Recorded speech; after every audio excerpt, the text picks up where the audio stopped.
Hello everyone.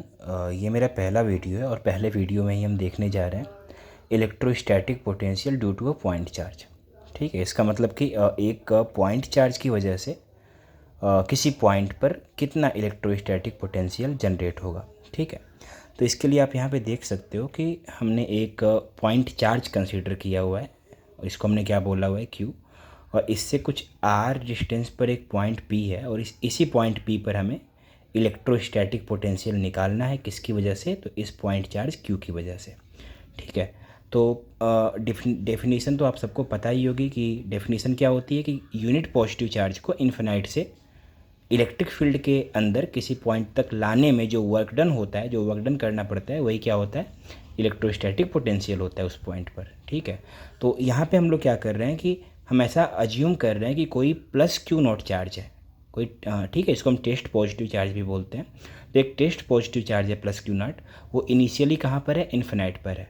और उसको हम इन्फिनाइट से कहाँ तक लाएंगे, तो इस पॉइंट पी तक लाएंगे। ठीक है, तो यहाँ पे हम मान लीजिए कि इन्फिनाइट से हम जब पॉइंट पी पर उसको ला रहे होंगे तो बीच में कोई पॉइंट बी होगा, और ये पॉइंट बी इस क्यू से कितनी डिस्टेंस पर है, एक्स डिस्टेंस पर है, जो कि आपको दिख रहा है। ठीक है, अच्छा, इस पॉइंट बी पर इस क्यू नोट पे कितना फोर्स एक्ट करेगा, कितना फोर्स हमको अप्लाई करना पड़ेगा इसको, अगर हमें बी से करते करते इसको पॉइंट पी तक लाना है तो बी पर हम कितना फोर्स अप्लाई कर रहे होंगे, तो उसकी वैल्यू हो जाएगी के Q not upon x square, आपको दिख रहा है। ठीक है, अच्छा, हम क्या कर रहे हैं, अब इसको बी से ए तक ला रहे हैं, तो कितना डिस्प्लेसमेंट हो रहा है, डी एक्स। ये बहुत ही छोटा सा डिस्प्लेसमेंट है।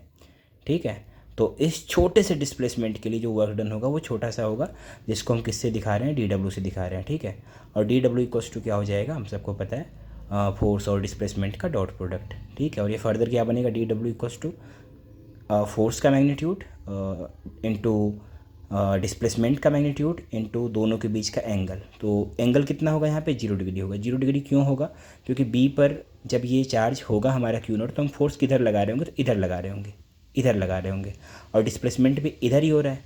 ठीक है, तो दोनों सेम डायरेक्शन में, तो दोनों के बीच का एंगल कितना है, 0 डिग्री है। ठीक है, अब आगे देखिएगा, डी डब्ल्यू इक्वल्स टू कितना बनेगा, फोर्स का मैग्नीट्यूड कितना है, तो के Q not upon x square. और यहाँ पे ये थोड़ा सा आपको ध्यान देना होगा कि ये जो मॉड्यूलस ऑफ डी एक्स है, ये हमारा क्या बन जाएगा, माइनस डी एक्स, क्योंकि यहाँ पे ये देखो, ये मोड के अंदर ये डिस्प्लेसमेंट है, और यहाँ पे दिख रहा है कि जब हम बी से ए जाएंगे तो क्या हो रहा है, डिस्प्लेसमेंट क्या होता है, डिस्प्लेसमेंट होता है फाइनल माइनस इनिशियल। तो अगर हम बी से ए आते हैं तो फाइनल हमारा क्या हो रहा है, यहाँ से लेकर के ए तक ये फाइनल है, और इनिशियल क्या है, बी से आए हैं ना, तो यहाँ से लेकर के पूरा यहाँ तक। तो आपको दिख रहा होगा कि ये जो फाइनल है हमारा, ये जो फाइनल डिस्प्लेसमेंट है, अगर हम बी से ए की बात कर रहे हैं, ये जो फाइनल डिस्प्लेसमेंट है ये छोटा है, और इनिशियल वाला जो है वो ज़्यादा है। तो यहाँ से हमें ये बात मालूम पड़ रही है कि ये डी एक्स हमारा कैसा है, नेगेटिव है। और अपने को ये बात पता है कि जब मॉड के अंदर कोई भी चीज़ नेगेटिव होती है तो मॉड की ओपनिंग हमेशा ही माइनस साइन के साथ होती है। तो ये हमारा क्या बन गया, माइनस डी एक्स बन गया। ठीक है, उसके बाद हमारा डी डब्ल्यू क्या बन जाएगा, ये माइनस हमारा यहाँ पे आ जाएगा, के Q not upon x square, साथ में यहाँ पे डी एक्स है। हम क्या कर रहे हैं कि इन्फिनाइट से पॉइंट पी तक ला रहे हैं ना। ठीक है, तो हमें क्या करना पड़ेगा, हमें टोटल वर्क डन निकालना है कि इन्फिनाइट से पी तक लाने में कितना टोटल वर्क डन हुआ है। ठीक है, टोटल कितना वर्क डन हमने किया है, तो उसके लिए हम क्या करेंगे, डब्ल्यू, और इसका हमें क्या करना पड़ेगा, इंटीग्रेशन। ठीक है, यहाँ पे डी एक्स है, लिमिट क्या होगी, इन्फिनाइट से हम आर तक लेकर के आ रहे हैं, इन्फिनाइट से पॉइंट पी तक ला रहे हैं ना, तो पॉइंट पी कितनी डिस्टेंस पे, आर डिस्टेंस पे है, तो लिमिट क्या बन जाएगी, इन्फिनाइट से आर। फिर इसको हम फर्दर ऐसे सॉल्व करेंगे, के क्यू नॉट कांस्टेंट है, वो इंटीग्रेशन से बाहर हो जाएगा, यहाँ पे बचेगा 1 upon x square. 1 upon x square का इंटीग्रेशन कितना होता है, -1 अपॉन एक्स होता है, लिमिट हमारी इन्फिनाइट से आर है। ठीक है, ये माइनस साइन यहाँ पे बाहर जा करके इस माइनस को क्या कर देगा, प्लस कर देगा, ये हमने यहाँ पे दिखाया हुआ है। और लिमिट क्या है, इन्फिनाइट से आर है। ये जब हम x की जगह पे क्या करेंगे, अपर लिमिट डालेंगे तो 1/r बनेगा, माइनस x की जगह पे हम लोअर लिमिट डालेंगे तो 1 अपॉन इन्फिनाइट बनेगा। 1 अपॉन इन्फिनाइट मतलब पता है ये कितना हो जाएगा, ये 0 हो जाएगा।